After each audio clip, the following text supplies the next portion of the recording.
ও যুবক ভাইরা, তোমরা কেন নিজের জীবনটাকে এভাবে শেষ করে দিচ্ছ? তোমার নফসের প্রতি, তোমার জীবনের প্রতি, তোমার দেহের প্রতি, তোমার আত্মার প্রতি জুলুম করছো কেন? তোমার এই দেহ তো তোমার নিজের তৈরি করা নয়, এই দেহ তো তোমার আল্লাহর দেওয়া দান। এই বডি, এই স্ট্রাকচার তো আল্লাহর দেওয়া, এই চেহারা তো আল্লাহর দেওয়া। আল্লাহর দেওয়া চেহারা তুমি গাঁজা সেবন করে করে নষ্ট করলে তুমি তো জালেম, এই জালেম হিসেবে কিয়ামতের ময়দানে তোমাকে আল্লাহর দরবারে আসামির কাঠগড়ায় দাঁড় করে দেওয়া হবে। আমি আমার যুবক ভাইদেরকে, কলিজার টুকরা যুবক ভাইদেরকে বলি, ছেড়ে দাও, আল্লাহর পথে ফিরে আসো। 2 নম্বর অপশনই হলো আরশের নিচে ছায়া পাবে তারা যে যুবক আল্লাহর ইবাদত করে বড় হয়ে উঠেছে। এটা হলো 2 নম্বর অপশন। গাজা ছাড়ো, মদ ছাড়ো, নামাজ ধরো, রোজা ধরো, তসবিহ ধরো, পাগড়ি পরো, পাঞ্জাবি গায়ে দাও, আযান দিলে মসজিদের দিকে ধাবিত হও, তাহাজ্জুদ নামাজে দাঁড়িয়ে দাঁড়িয়ে নামাজ আদায় শেষে ওই নামাজের মুসল্লায় বসে বসে আল্লাহর কাছে বিনতির সাথে আল্লাহর কাছে তুমি কামনা করো, ক্ষমা প্রার্থনা করো। 100 বছর পরে, 150 বছর পরে আমরা কে কোথায়, কোন বাসবাগানে, কোন ঝোপঝাড়ের মধ্যে পড়ে থাকবো, আমাদের নাম কেউ স্মরণে রাখবে না। হ্যাঁ, স্মরণে রাখবে যদি আপনি আমি স্মরণীয় মানুষদের তালিকায় পৌঁছাইতে পারি, অর্থাৎ আল্লাহ তাবারক ওয়া তাআলার যদি আমরা মুখলেস বান্দা হতে পারি। যারা আল্লাহর মুখলেস বান্দা হয়, যুগের পর যুগ মানুষের কলিজার মধ্যে ওই সকল বান্দাদের মহব্বত আর ভালোবাসা আল্লাহ তৈরি করে দেয়। এজন্য কিছু মানুষের নাম স্মরণে রাখে মানুষেরা, আর কিছু মানুষের নাম স্মরণে রাখে না। আবার কিছু মানুষের নাম স্মরণে রাখে কিন্তু ঘৃণার সাথে, ঠিক কিনা? তো আমাদের নামগুলা মানুষেরা ঘৃণার সাথে স্মরণে রাখুক, এইটা আমরা চাই না। আমরা চাই যে আমাদের নামগুলা স্মরণ রাখুক ইজ্জত আর সম্মানের সাথে। যদি ইজ্জত আর সম্মানের সাথে আমাদের নামগুলা স্মরণে রাখতে হয়, সেরকম আমল করা দরকার আছে নাকি নাই? দরকার আছে না নাই? এই দুনিয়াতে আল্লাহ তাআলা আমাদেরকে সৃষ্টি করেছেন, পাঠিয়েছেন আল্লাহর গোলাম হওয়ার জন্য। কি হওয়ার জন্য? আল্লাহ তাআলা বলতেছেন, আল্লাহ রাব্বুল আলামিন বলেন, الذي خلق الموت والحياة ليبلوكم أيكم أحسن عملا। আল্লাহ রাব্বুল আলামিন সূরা মুলকের 2 নম্বর আয়াতে বললেন, আমি আল্লাহ তাআলা তোমাদেরকে দুনিয়াতে সৃষ্টি করেছি, তবে সৃষ্টির পূর্বে তোমাদের মৃত্যুটাকে আমি আল্লাহ রাব্বুল আলামিন নির্ধারণ করে দিয়েছি। আল্লাযী খালাকাল মাউতা, আল্লাহ বলেন আমি মানুষের মৃত্যু সৃষ্টি করলাম, ওয়াল হায়াত, এরপরে হায়াত দান করলাম, লিয়াবলুয়াকুম আইয়ুকুম আহসানু আমালা। এই হায়াত আর মৃত্যুর মাঝে তোমাদেরকে যে 60 বছর 70 বছরের হায়াত দান করলাম, সময়টুকু দান করলাম, এই সময়টুকু তোমরা নেক আমলের মাধ্যমে কাটিয়ে দিবে।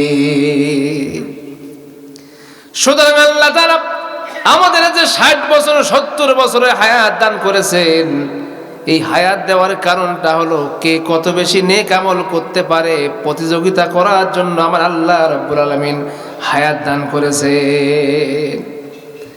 কিন্তু আমাদের প্রতিযোগিতা নেক আমল নয়, বরং দুনিয়াতে কে কয়তলা বাড়ির মালিক হতে পারবে, কে কয় বিঘা সম্পত্তির মালিক হতে পারবে, কে কয় কোটি টাকা ব্যাংকের মধ্যে জমা করতে পারবে, এই প্রতিযোগিতা আমাদের মধ্যে আছে নাকি নাই?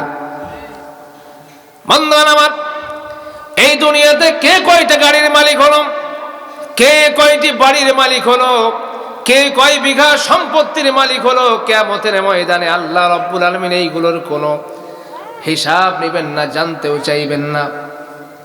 কিন্তু আল্লাহ রাব্বুল আলামিন কিয়ামতের ময়দানে একটা পাল্লা সেট করে রেখেছেন, দাড়ি পাল্লা, মিজান যাকে বলা হয়।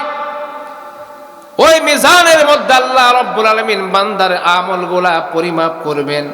এই পরিমাপের সময় যদি আপনার নেকির পাল্লাটা হালকা হয়ে যায়, আর পাপের পাল্লা যদি ভারী হয়ে যায়, সেদিন জাহান্নামে যাওয়া ছাড়া অন্য কোনো রাস্তা খোলা থাকবে না।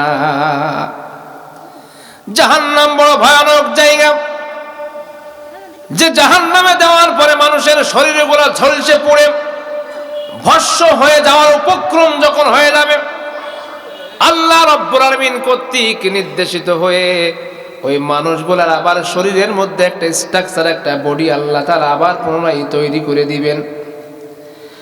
এক একটা মানুষের বডি হবে উহুদ পাহাড়ের মতো।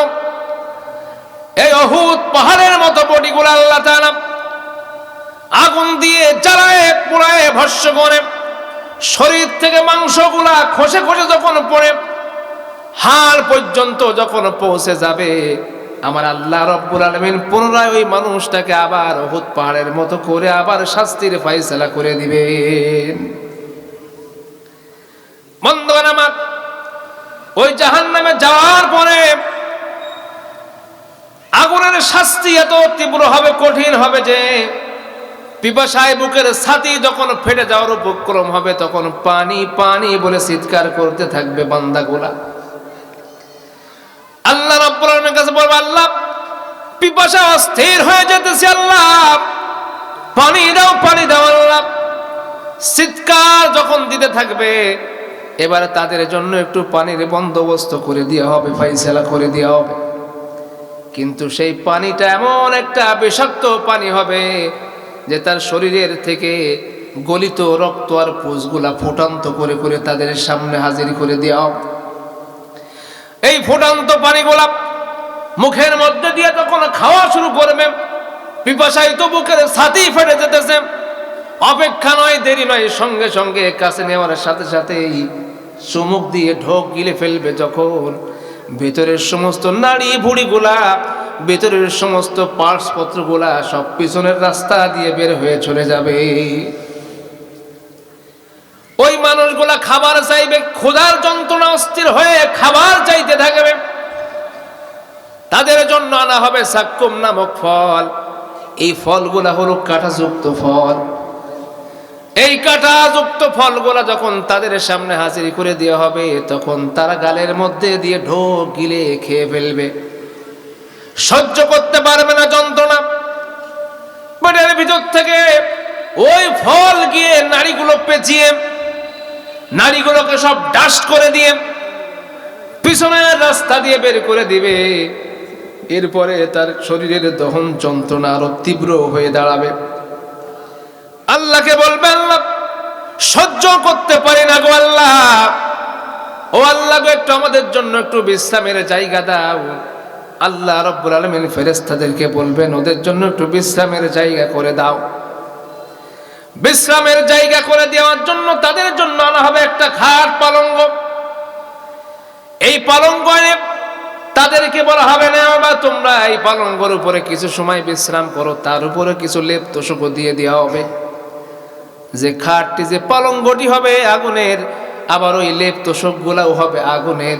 ওই আগুনের লেপ তোশকের মধ্যে যখন সে বিশ্রাম করার জন্য শুয়ে পড়বে, যতটুকু শাস্তির মধ্যে জাহান্নামের ভিতরে ছিল তার থেকে আরো 1000 গুণ শাস্তি বেড়ে যাবে। ও ভাইরা আমার, সেই জাহান্নামকে ভয় করা দরকার। যদি সেই জাহান্নামে যাওয়ার ভয় আমাদের কলিজার মধ্যে থাকে, অবশ্যই নেক আমল ছাড়া আর মানুষ কখনো বদ আমলের দিকে ধাবিত হতে পারে না, ঠিক কিনা? এই কথাটুকু মানুষ ভুলে যায় যে আমাকে আল্লাহর কাছে যেতে হবে। আল্লাহ যদি আমাকে জাহান্নামে দিয়া দেয়, অবস্থা খুব কঠিন হয়ে দাঁড়াবে, অবস্থা খুব ভয়ানক হয়ে দাঁড়াবে। এই কথাটা যদি মেমোরির ভিতরে থাকে, ব্রেনের মধ্যে থাকে, এই মানুষটি আর উল্টা পথে পা বাড়াইতে পারে না। বান্দারা আমার আল্লাহ রাব্বুল আলামিন সেই কথা কুরআনুল কারীমের সূরা তাহা 124 নম্বর আয়াতের মধ্যে স্পষ্ট করে ঘোষণা করে দিয়েছেন, যে আয়াতে কারিমা আমি শুরুতেই তেলাওয়াত করেছি। আমার আল্লাহ তাআলা বলেছেন, মান আ'রাদা আন যিকরি ফাইন্না লাহু মাঈশাতান দনকা। আল্লাহ তাআলা বলছেন ওই কিয়ামতের ময়দানে কঠিন মুসিবতের দিনে যেদিন আল্লাহর সামনে সব মানুষকে দাঁড় করে দেওয়া হবে, লা ইউসআলু হামিমান হামিমা, যেদিন তার সাহায্য করার জন্য এমন কোন বন্ধু ওই ব্যক্তি খুঁজে পাবে না যে বন্ধু তার বিপদ দেখে সাহায্যের জন্য এগিয়ে আসতে পারে। দুনিয়াতে মানুষ তো বিপদে পড়লেই শত শত মানুষকে পেয়ে যায় সঙ্গে সঙ্গে তার বিপদ থেকে বাঁচানোর জন্য, উদ্ধার করার জন্য। কিন্তু ওই কিয়ামতের কঠিন মুসিবতের দিনে ইয়াউমা লা তামলিকু নাফসুল লিনাফসিন শাইআ, সেদিনে বাঁচানোর জন্য কোন মানুষকে সে খুঁজে পাবে না। নিজের হিসাব, নিজের বিচারটা নিজে দিতে হবে, এই টেনশনে বিভোর হয়ে যাবে। আরে আনাফসি আনাফসি করে চিৎকার দিতে থাকবে, আল্লাহ আমারে বাঁচাও, আমারে বাঁচাও, আমারে বাঁচাও। কারণ আজকে আমার ভাই ব্রাদার, আমার মা বাবা পর্যন্ত আমার থেকে পালিয়ে যাচ্ছে, ভেগে যাচ্ছে। কেউ তো সাহায্যের জন্য এগিয়ে আসছে না, এত বড় কঠিন বিপদে পড়ে গেলাম। আল্লাহ তাআলা বলেন ইয়াউমা ইয়াফিরুল মারউ মিন আখিহি ওয়া উম্মিহি ওয়া আবিহি ওয়া সাহিবাতিহি ওয়া বানিহি। আল্লাহ রাব্বুল আলামিন সূরা আবাসার মধ্যে স্পষ্ট করে জানিয়ে দিলেন ইয়াউমা ইয়াফিরুল মারউ মিন আখিহি, সেদিন রক্তের ভাই ভাইকে দেখে ভেগে যাবে, পালিয়ে যাবে। ওয়া উম্মিহি ওয়া আবি, তার মার বাবা সন্তানকে দেখে ভেগে চলে যাবে। সন্তান মা বাবাকে দেখে ভেগে যাবে। ওয়া সাহিবাতিহি ওয়া বানি, তার দুনিয়ায় যত সাথী সঙ্গী ছিল, আপনজন যারা ছিল, বিপদে আপদে যারা দুনিয়াতে তাদেরকে পেয়ে যেত, এই সকল মানুষগুলা সবাই তাদেরকে দেখে ভেগে চলে যাবে, পালিয়ে চলে যাবে। ও ভাইরা আমার, প্রত্যেকের দৃষ্টি থাকবে উপরের দিকে, নিচের দিকে কেউ তাকাবার পর্যন্ত সাহস করবে না। আম্মা জান আয়েশা রাদিয়াল্লাহু তাআলা আনহা বলেছেন, ইয়া রাসূলুল্লাহ, ইয়া হাবিবাল্লাহ, কিয়ামতের ময়দানে আপনি তো বলেছেন সব মানুষেরা উলঙ্গ হয়ে উঠবে, নগ্ন হয়ে উঠবে, পায়ে জুতা নাই, শরীরে পোশাক নাই, একেবারে দুনিয়াতে মানুষ বাচ্চা যেমন ভূমিষ্ঠ হয় পোশাক আশাক বিহীন অবস্থাতে যেমন করে আসে, কিয়ামতের ময়দানে মানুষ ওইভাবে আল্লাহর সামনে উপস্থিত হয়ে যাবে ইসরাফিল আলাইহিস সালামের সিংহার ফুৎকারের মাধ্যমে। আম্মা জান আয়েশা বলছেন, ইয়া রাসূলুল্লাহ, ইয়া হাবিবাল্লাহ, আমি আয়েশাও কি কিয়ামতের ময়দানে লক্ষ কোটি কোটি মানুষের সামনে উলঙ্গ হয়ে উঠবো নাকি? আল্লাহ নবী বলেন, আয়েশা, কিয়ামতের সেই বিভীষিকাময় দিনে তুমিও উলঙ্গ হয়ে উঠবে, নগ্ন হয়ে উঠবে, কিন্তু তোমার দিকে তাকাবার মতো কারো কোনো সাহস থাকবে না, তোমার দিকে তাকাবার কোনো ইচ্ছাই থাকবে না। সবাই নিজের চিন্তায় বিভোর হয়ে বিচারের আশায় আল্লাহর সামনে দাঁড়াবার জন্য দৌড়াইতে থাকবে, দৌড়াইতে থাকবে। সবাই পেরেশানিত হবে, চিন্তিত হবে, না জানি আজকে আমার কি বিচার হয়ে যায়, জান্নাতে যায় নাকি জাহান্নামে চলে যায়। এই চিন্তায় কেউ কারো দিকে কোনো তাকাবার দুঃসাহস করবে না, কেউ ওই চিন্তা ভাবনাই অন্তরের মধ্যে তারা জাগবে না। বন্ধুরা আমার, ওই কিয়ামতের ময়দানে কঠিন মুসিবতের দিন আমার আল্লাহ বলছেন, যেদিন কেউ কাউকে উপকার করতে পারবে না, ওই দিনে কিছু মানুষের অবস্থা কি হবে আল্লাহ তাআলা সেই কথা সূরা তাহা 124 নম্বর আয়াতের মধ্যে বলেছেন, আমান আ'রাদা আন যিকরি ফাইন্না লাহু মাঈশাতান দনকা। আল্লাহ রাব্বুল আলামিন বলছেন, কিছু মানুষ দুনিয়াতে এমন আছে যারা আল্লাহর বিধানকে লঙ্ঘন করে, অস্বীকার করে, আল্লাহর আইনকে তারা নিজের বাস্তব জীবনে প্রতিষ্ঠা করে না। আল্লাহ রাব্বুল আলামিন যা আইন দিয়েছেন, বিধান দিয়েছেন, বিধানের বিরুদ্ধচারণ যারা করে চলে, তাদের জীবন যাপন আমি আল্লাহ রাব্বুল আলামিন সংকীর্ণ করে দিই। দুনিয়াতে মানুষেরা দেখবে অনেক, কিন্তু ভোগ করে যেতে পারবে না। দঙ্কা শব্দের অর্থ হলো সংকীর্ণ করে দেওয়া। অনেক মানুষ আছে যারা দুনিয়াতে লক্ষ লক্ষ টাকা মাসে উপার্জন করে, কিন্তু 3 বেলা 3 মুঠো ভাত খাবে এই ভাত খাওয়ার নসিবটা অনেকের নাই। গাড়ি আছে, বাড়ি আছে, রাস্তায় শত শত গাড়ি চলে, পেরেশানিতে সবসময় বিভোর হয়ে থাকে, চিন্তায় না জানি কোনটা কোথায় অ্যাক্সিডেন্ট হয়। ঠিক মতো ঘুমাইতে পারে না। ঘুমানোর পূর্বে রাত 3টার দিকে যখন সর্বশেষ ঘুম না আসে তখন একটা ট্যাবলেট সেবন করে, এরপরেও ঘুম আসে না, এরপরেও আরেকটা মারে, তারপরেও ঘুম আসে না, সারা রাত কেটে যায়। ফজরে আজান যখন দেয় শয়তান বলে এবার ঘুমিয়ে থাক। এটা হলো দুনিয়ার সংকীর্ণতা। দেখবে অনেক কিন্তু ভোগ করে যেতে পারবে না।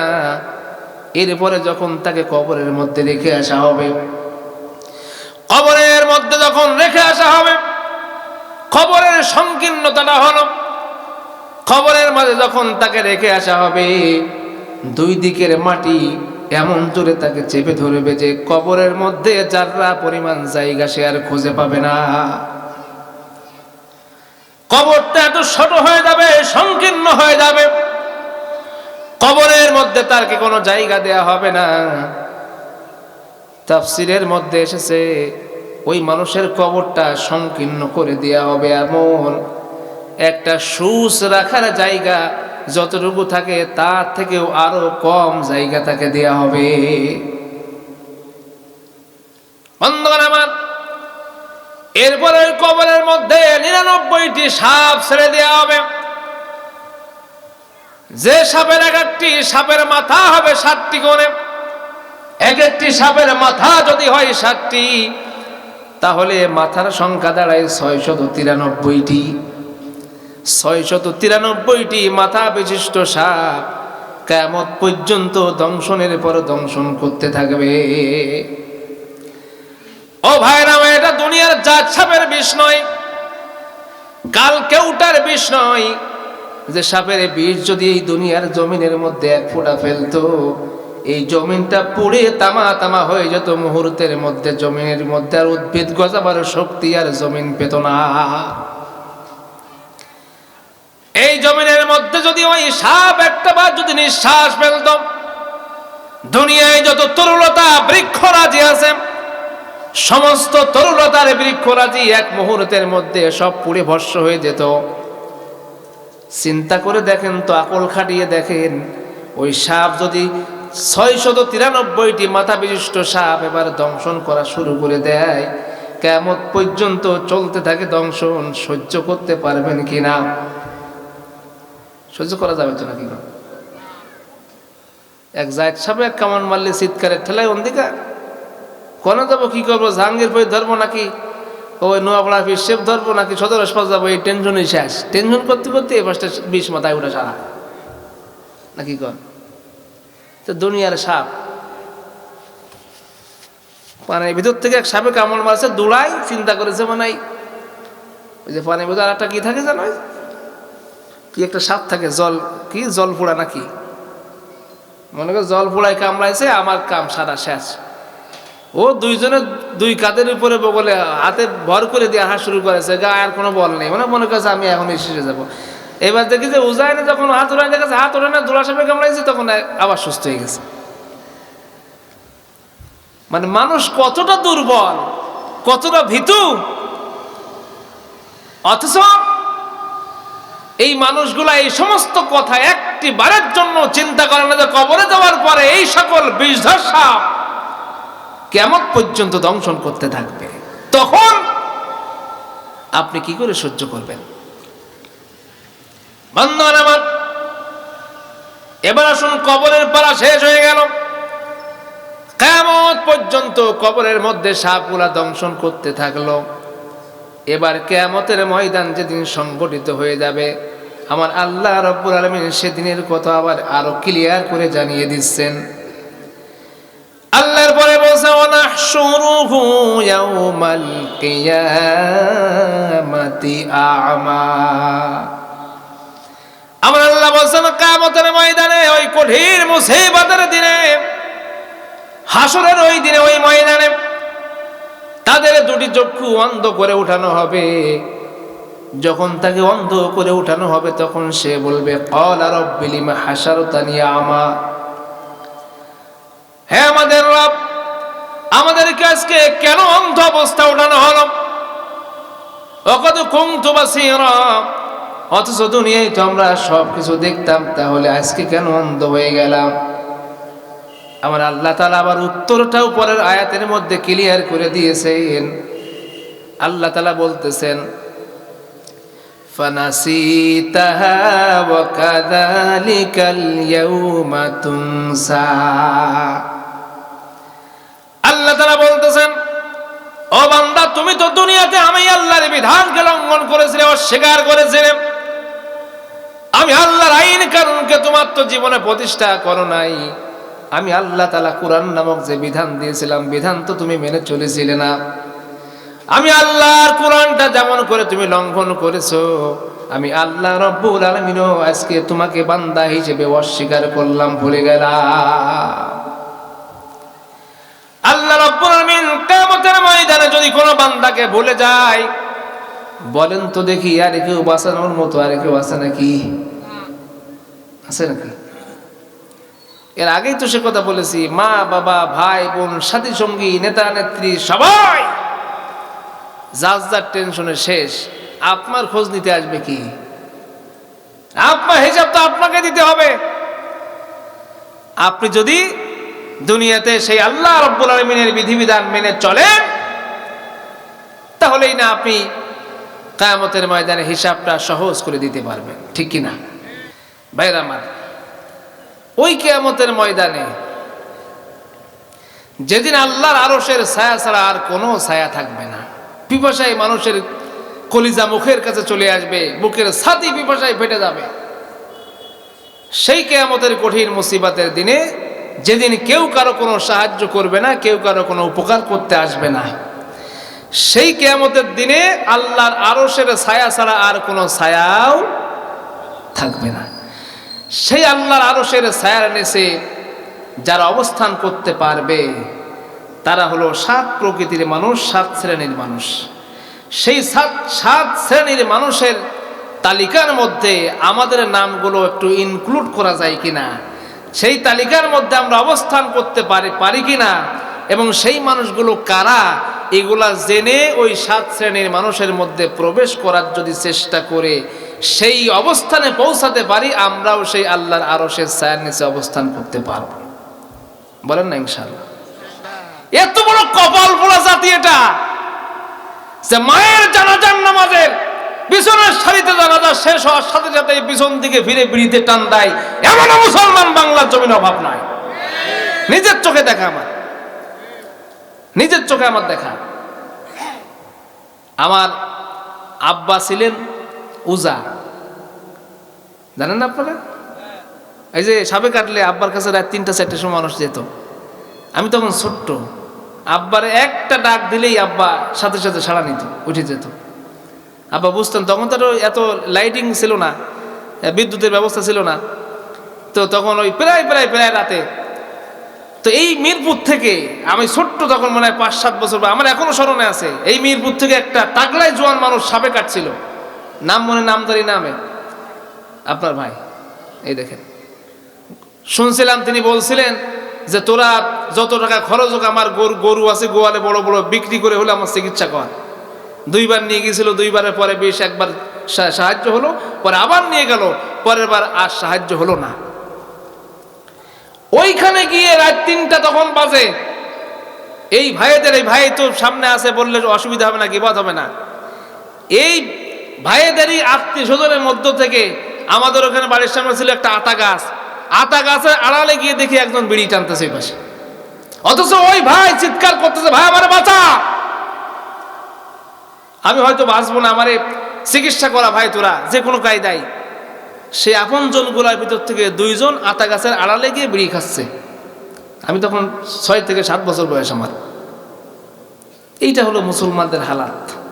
আজকে ওয়াজের ময়দান, সুন্দর জান্নাতের বাগান সাজানো হলো, অথচ এই বাগান ছেড়ে দিয়ে যারা মেহেরনি বাগান নামক ওই বাগানে গিয়ে তোমরা আড্ডা দিচ্ছ দোকানে, আর বিড়ির পোচায় টান মারতেছো আদালতে, আখিরাতে তোমাদেরকে জবাব দিতে হবে আল্লাহ দরবারে।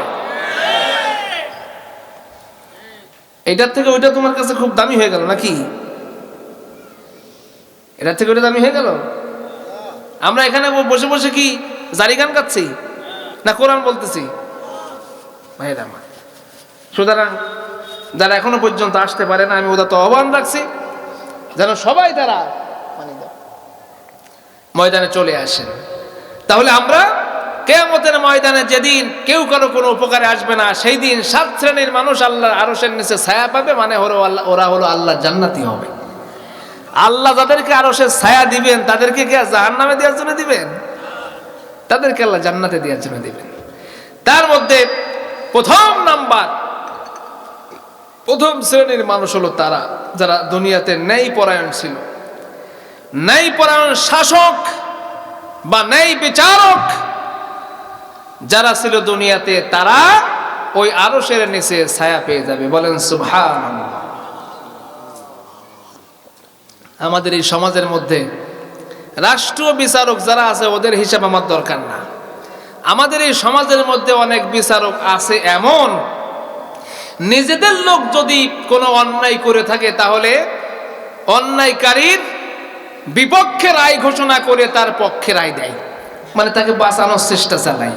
এরকম বিচারক 2-1 আছে নাকি নাই? ওরা কিন্তু আবার 5 ওয়াক্ত নামাজও পড়ে, রোজাও রাখে, হজও করে, যাকাতও দেয়। বলেন তো, এই যে হজ, যাকাত, নামাজ, রোজা, হজ, যাকাত যেগুলা হচ্ছে, যদি ন্যায় বিচারটা প্রতিষ্ঠা করার সুযোগ থাকা সত্ত্বেও কেউ ন্যায় বিচার প্রতিষ্ঠা না করে, আল্লাহর আরশের নিচে কি তারা ছায়া পাবে?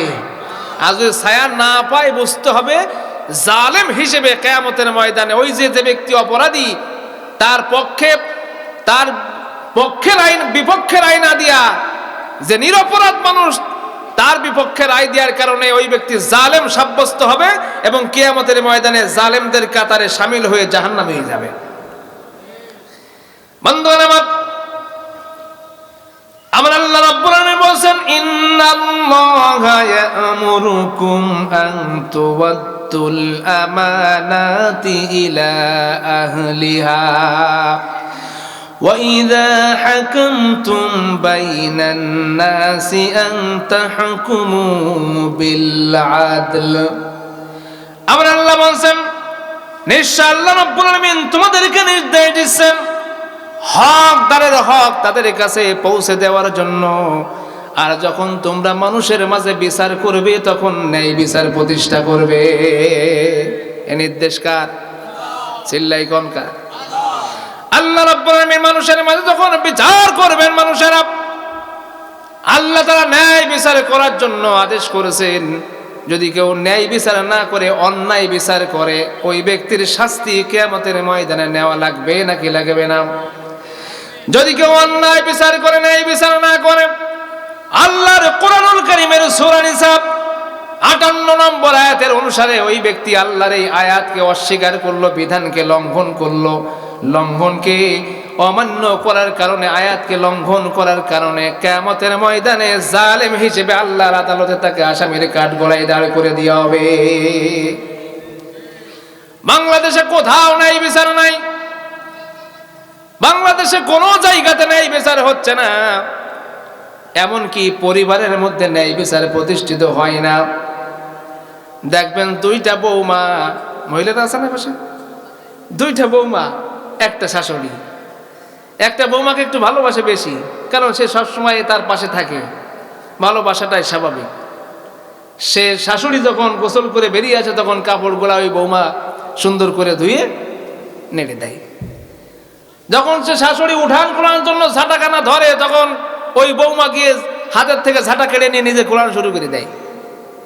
আর একটা আছে খুব তেড়া মার্কা, বাপের বাড়ি সয় সম্পত্তি ভালো, বলো অংশীয় মেয়ে, ও মোটে শাশুড়ির কোনো খবরই নেয় না, তার পাশেই থাকে না। দেখবেন যে 2 বৌমায় বেঁধে গেছে একদিন গ্যাঞ্জাম যখন বাঁধিয়েছে, তখন যে বৌমাটা শাশুড়ির কাছে থাকে, প্রকৃতপক্ষে ওই শাশুড়ির কিন্তু, ওই বৌমার কিন্তু অন্যায় এখানে। শাশুড়ির খেদমত করে ওটা মেনে নিয়েছি, অসুবিধা না, কিন্তু যখন ওই 2 বৌতি গ্যাঞ্জাম বাঁধিয়েছে তখন অপরাধ হলো ওই যে বৌমাটা শাশুড়ির পাশে সবসময় থাকে ওইটার অপরাধ। বিচার বসিয়েছে শাশুড়িকে সাথে নিয়ে, এই শাশুড়ি কি এই বৌমার বিপক্ষে বিচার করবে নাকি ওইটার বিপক্ষে করবে? ঠিক যেটা সাথে থাকে, যদিও অন্যায়, তার দেখবেন যে বিচারটা তার পক্ষে চলে এসেছে। এমনটা হয় না? হয় না? তাহলে পরিবারের মধ্যে ইনসাফ আছে? নাই বিচার আছে? আমার মা বোনেরা, শাশুড়ি যারা আছেন তারা এমনটি করবেন না। যেটা হক, যেটা ন্যায়, সেটা আপনাকে স্বীকার করতেই হবে। এবং শ্বশুর মশাই যারা আছেন তাদেরও একই বিধান, এখানে একই বিধান এখানে। ভাইরা আমার, যেহেতু আল্লাহ রাব্বুল আলামিন বলছেন, এই ন্যায় বিচারের দৃষ্টান্ত রাসূল করিম সাল্লাল্লাহু আলাইহি ওয়াসাল্লাম প্রতিষ্ঠা করে গেছে। আল্লাহ নবী বিশ্বনবীর সময় একজন সম্ভ্রান্ত ফ্যামিলির মেয়ে, এই সম্ভ্রান্ত ফ্যামিলির মেয়ে চুরি করে ধরা পড়ে গেল। আল্লাহ নবী বিশ্বনবীর কাছে বড় বড় সাহাবীরা এসে বলছেন, রাসূলুল্লাহ, বনু মখজুম গোত্রের মেয়ে চুরি করেছে, ধরা পড়ে গিয়েছে। রাসূলুল্লাহ, সম্ভ্রান্ত ফ্যামিলি, আপনি বিচারটা যখন করবেন তার জন্য একটু শিথিল করে দিবেন। বড় বড় সাহাবী রাসূলকে এসে রিকোয়েস্ট করতে, রাসূলুল্লাহ, আপনি বিচারটা একটু শিথিল করেন, তা না হইলে কিন্তু হিতে বিপরীত হতে পারে। আল্লাহ বিশ্বনবী যখন অন্যান্য সাহাবীরা বিশ্বনবীকে বলছেন, বিশ্বনবী সাল্লাল্লাহু আলাইহি ওয়াসাল্লাম কর্ণপাত করলেন না। এবার অন্যান্য সাহাবীগুলা বিশ্বনবীর আস্থাভাজন সাহাবী উসামা রাদিয়াল্লাহু তাআলা, উসামা গোলা বিশ্বনবীর আস্থা বিশ্বনবীর কাছে পাঠিয়ে দিয়ে বললেন, ও উসামা, তোমার কথা বিশ্বনবী আমলে নেবেন, শুনবেন, তুমি গিয়ে বিশ্বনবী একটু রিকোয়েস্ট করো। আল্লাহ নবীকে উসামা রাদিয়াল্লাহু তাআলা আনহু এসে বলছেন, ইয়া রাসূলুল্লাহ, ওই মহিলার হাত যদি আপনি কেটে দেন, আল্লাহর বিধান অনুযায়ী যদি তার হাতটা কেটে দেন, হিতে বিপরীত হয়ে যাবে, মুসলমানদের অবস্থা নষ্ট হয়ে যাবে। ইয়া রাসূলুল্লাহ, আপনি তার জন্য বিচারটা একটু সহজ করে দিয়েন, শিথিল করে দিয়েন। আল্লাহ নবী বিশ্বনবী উঠে দাঁড়িয়ে গেলেন, দুটি চোখ রাঙ্গা হয়ে গেল।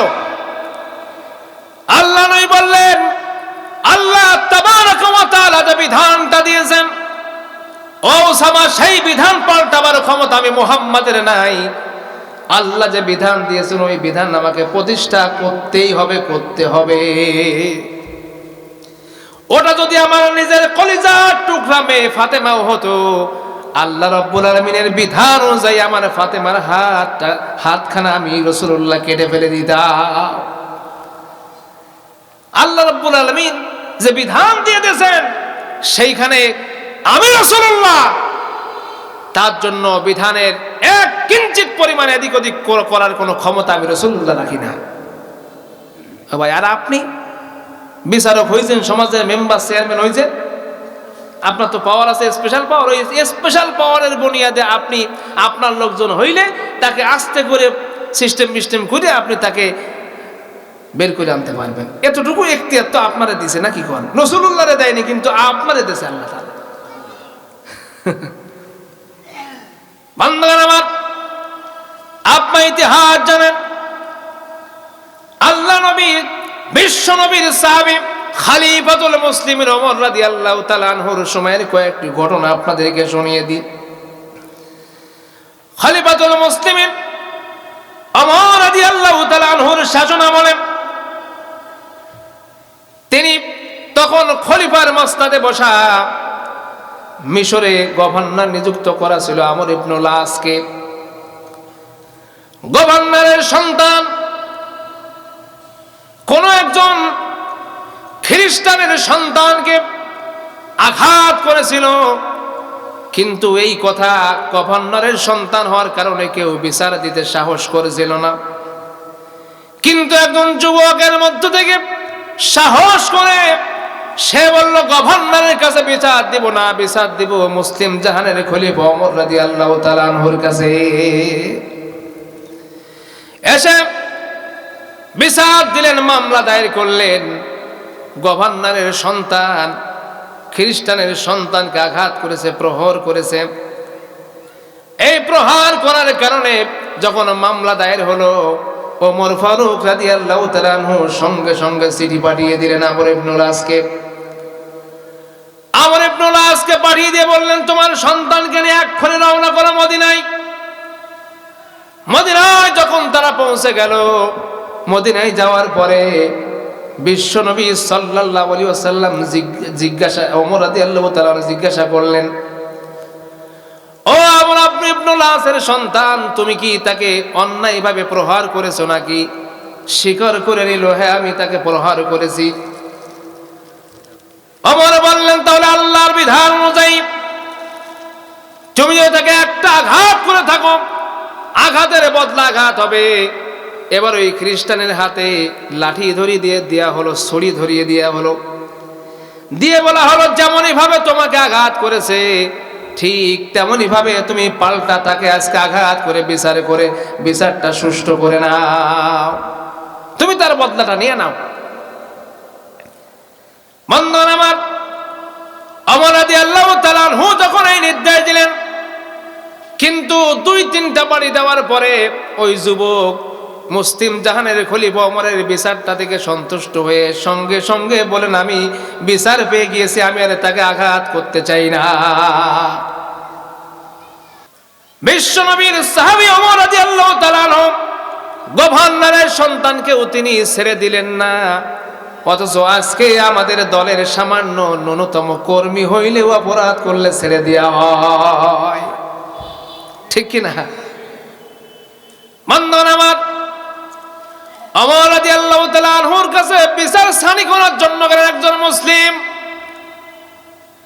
ওমর রাদিয়াল্লাহু তাআলা আনহুর কাছে সানি করার জন্য গিয়ে বলছেন, আমার বিচারটা একটু সানি করে দেন। ওমর বলছেন, তোমার বিচার প্রথম বিচার তাহলে কে করেছিল? সানি বিচার যেহেতু, তাহলে প্রথম বিচার কে করেছে? বলছে প্রথম বিচার করেছে আল্লাহ রাসূল সাল্লাল্লাহু আলাইহি ওয়াসাল্লাম, মুহাম্মদ সাল্লাল্লাহু আলাইহি ওয়াসাল্লাম। বলছে তো বিচার কি করেছে? আমি মুসলিম, আমার বিপক্ষে রায় দিয়েছে, ইহুদির পক্ষে রায় দিয়ে, ইহুদির পক্ষে রায় দিয়েছে, আমি মুসলিম, আমার বিপক্ষে রায় দিয়ে দিয়েছে। ওমর রাদিয়াল্লাহু তাআলা আনহু বললেন, তোমার এই বিচার কি পছন্দ হয় নাই? বলছে, আমি তো মুসলিম, আমার পক্ষে তো রায়টা হওয়া দরকার ছিল, কিন্তু আমার পক্ষে রায় না হয় ইহুদির পক্ষে রায় চলে গেল, এটা তো আমার মানতে কষ্ট হয়। ও তো মনে করেছে যে বাংলাদেশের নেতা নেত্রীর মতো, বাংলাদেশের চিন্তা ভাবনার মতো, যে যদি দলের হয় তাহলে মাপ পেয়ে যাবে, বেদলের হইলে যে কোনো কায়দায় কবজা করে তাকে আটকায় দিতে হবে। ওমর রাদিয়াল্লাহু তাআলা আনহু বললেন, আল্লাহ নবীর বিচার কি তোমার পছন্দ হয় নাই? বলে না, আমি মুসলিম, আমার পক্ষে রায় হয় না, ইহুদির পক্ষে রায় হয়ে গিয়েছে, আমার এই বিচারটা পছন্দ হয় না, আবার আপনি সানি করে দেন। ওমর রাদিয়াল্লাহু তাআলা আনহু বললেন, তাহলে দাঁড়াও, বিচার অবশ্যই তোমার সানি করা দরকার, সানি না করলে তোমার তো কলজে ঠান্ডা হয় না। ঘরের নিচে তাকে দাঁড়িয়ে দিয়ে, দরজার সামনে তাকে দাঁড়িয়ে দিয়ে ওমর রাদিয়াল্লাহু তাআলা আনহু চলে গেলেন।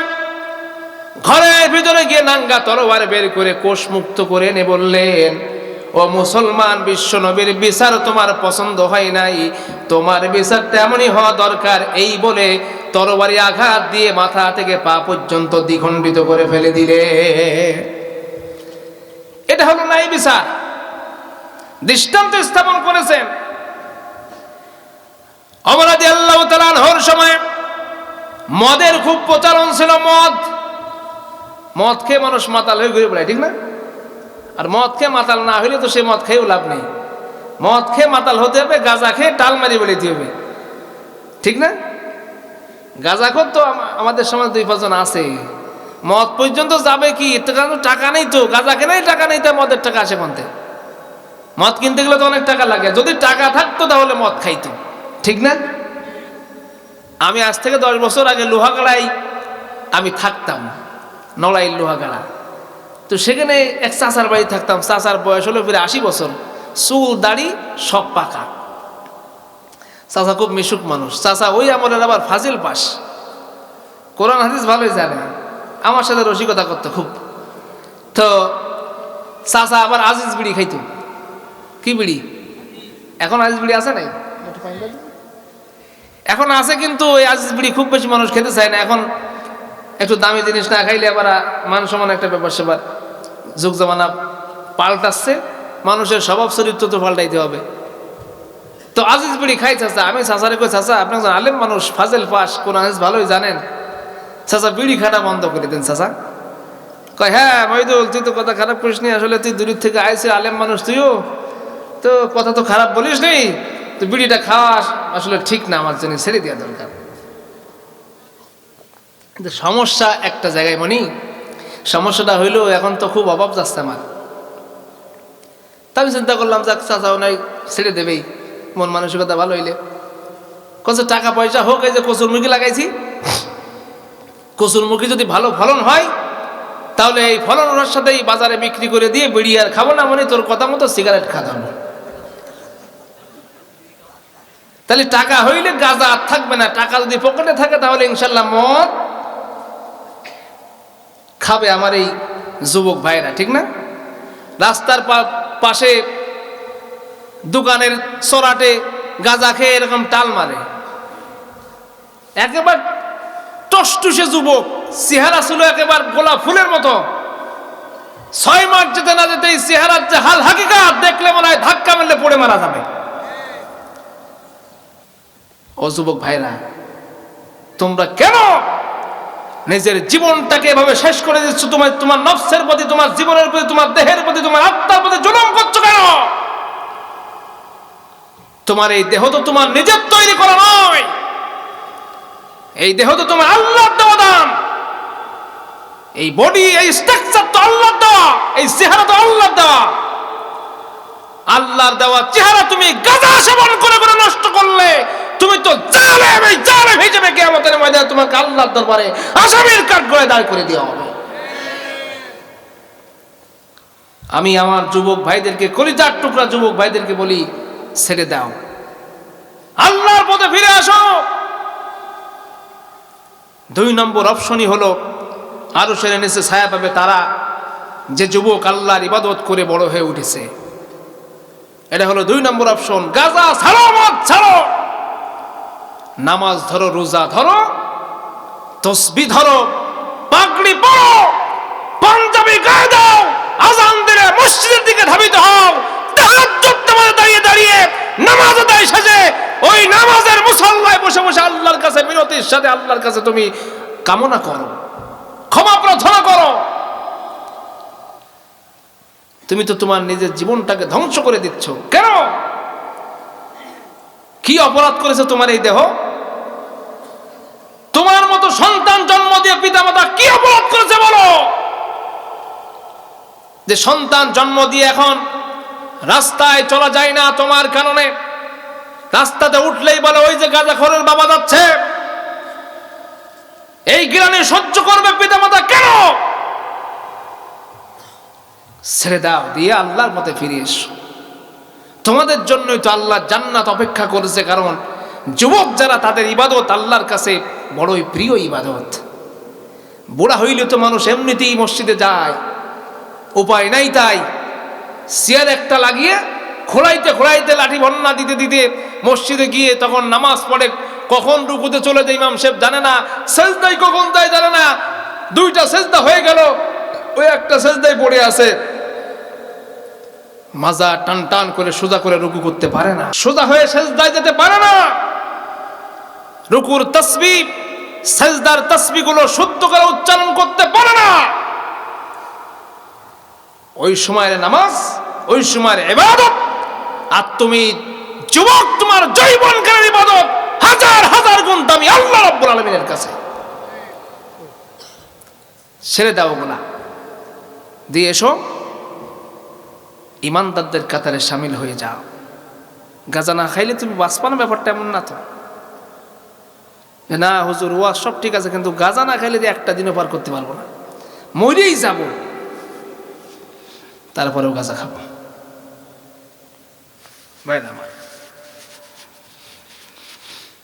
আল্লাহ আল্লাহ, এই যে মদ, এই গাঁজা, এটা শুধু এই জামানার প্রোডাকশন না, এটা প্রোডাক্ট না, এটা ওমর রাদিয়াল্লাহু তাআলা আনহুর সময়েও ছিল। ওমর রাদিয়াল্লাহু তাআলা আনহুর সময়ে যখন আল্লাহ রাব্বুল আলামিনের বিধান হলো যে মদ খাওয়ার চলবে না, রাসূল সাল্লাল্লাহু আলাইহি ওয়াসাল্লাম যে বিধান আল্লাহ তাআলা প্রতিষ্ঠা করতে চেয়েছেন, রাসূল সাল্লাল্লাহু আলাইহি ওয়াসাল্লাম সেই বিধানের প্রতি এখনো পর্যন্ত স্বতঃস্ফূর্ত মনোভাব তৈরি করেন নাই। কিন্তু ওমর রাদিয়াল্লাহু তাআলা আনহু আল্লাহর কাছে কামনা করেছেন সেই বিধানের জন্য। এরকম 5টা জায়গায় আল্লাহ তাআলা ওমর রাদিয়াল্লাহু তাআলা আনহুর সিদ্ধান্তের উপরে কোরআনে আয়াত নাযিল করেছেন। সুবহানাল্লাহ। তার একটি হলো তিনি কামনা করতেন যে মদ এইটার একটা বিধান আল্লাহ তাআলা দিয়া দিক। মদ খাওয়া যে ওই সমাজের মধ্যে প্রচলন ছিল, আল্লাহ তাআলা এটার একটা বিধান, এটার একটা রায়, এটার একটা ফায়সালা করে দিক। আল্লাহ তাআলার কাছে ওমর রাদিয়াল্লাহু তাআলা আনহু ফায়সালা চেয়েছেন। আল্লাহ রাব্বুল আলামিন 3টা ধাপে এই মদকে আল্লাহ তাআলা কোরআনে আয়াত নাযিল করে নিষিদ্ধ করে দিয়েছেন। সুবহানাল্লাহ। এই ওমর রাদিয়াল্লাহু তাআলা আনহুর সময় যখন তিনি বললেন মুসলিম জাহানের শাসক মদ খাওয়া চলবে না, তখন ওই কিছু কুচক্রী মহল দেখবেন যে মানে গাঁজা একা খাইলে পর মজা পাওয়া যায় না, মদ একা খাইলে মজা পাওয়া যায় না, মদ এবং গাঁজা খাইতে হলে কিছু সাথী সঙ্গী দরকার হয়, ঠিক না? কথা বুঝতেছেন তো? সাথী সঙ্গী দরকার হয়। এই জন্য ওরা দেখলো যে ওমর মদ খাওয়াটাকে নিষিদ্ধ ঘোষণা করেছেন, মুসলিম জাহানে মুসলিম এই রাজত্বের মধ্যে কোনো মদ খাওয়া চলবে না। তখন মদখোর যারা ছিল ওরা চিন্তা করলো খলিফার সন্তানকে যদি একটু মদ খাওয়াই দেওয়া যায় তাহলে খলিফা দেখি এবার কি রায় দেয়। এরকম কিছু লোক আছে না, চালাক মার্কা লোক, যে যে বিচারক তার বিরুদ্ধে বিচার করেছে এখন বলবো ও অপরাধে তোর সন্তানকে চড়াই দেব। ভাইরা আমার, ওমর রাদিয়াল্লাহু তাআলা আনহু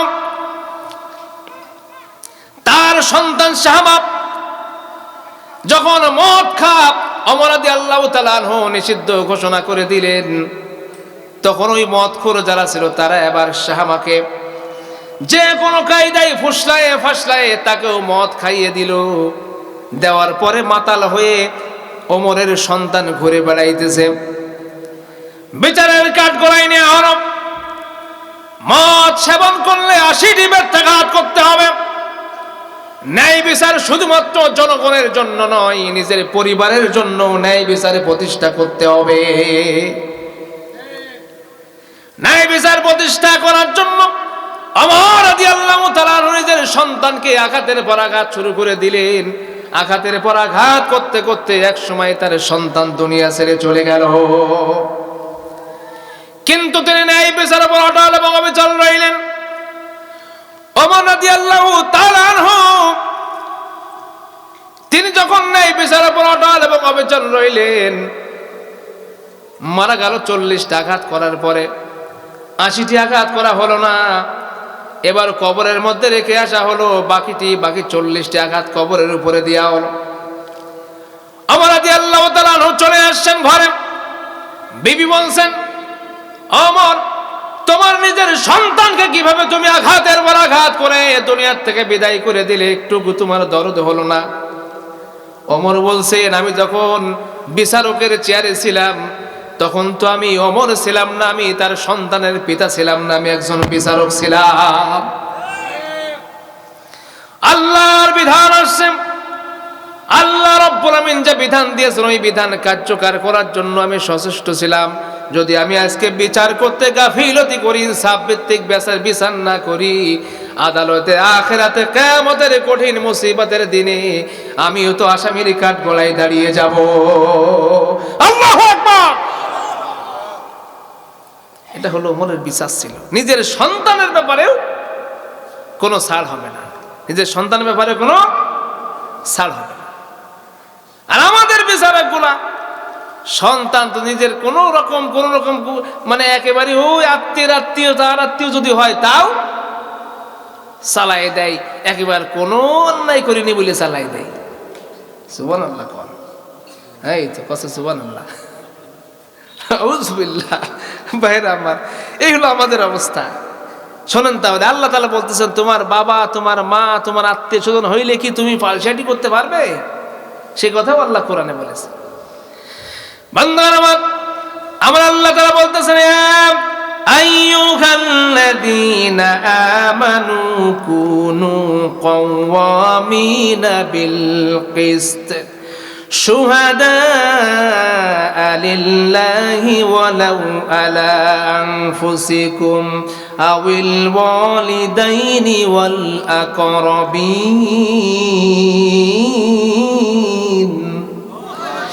আমার আল্লাহ তাআলা সূরা নিসা 135 নম্বর আয়াতের মধ্যে বলছেন, ও হে ঈমানদারেরা, কোন কাফেরদেরকে আল্লাহ তাআলা বলেন নাই, বরং ঈমানদার যারা তাদেরকে বলছেন।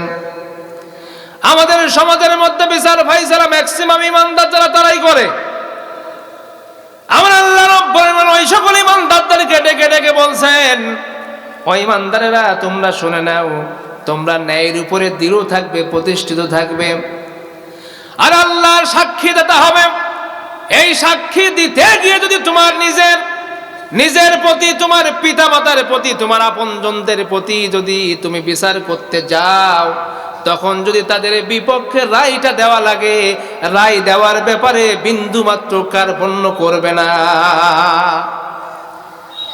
মার ব্যাপারে যদি তোমার এই বিচার তোমার মার বিপক্ষে চলে যায়, বাবার বিপক্ষে চলে যায়, তোমার নিজের বিপক্ষে যদি চলে যায়, মোটেই সংকুচিত হবে না, মোটেই কার্পণ্য করবে না, বরং সঠিক বিচার যেটা তোমার মায়ের উপরে, বাবার উপরে, তোমার মার বিরুদ্ধে, বাবার বিরুদ্ধে, নিজের বিরুদ্ধে হইলেও সঠিক ফয়সালা তুমি প্রদান করবে।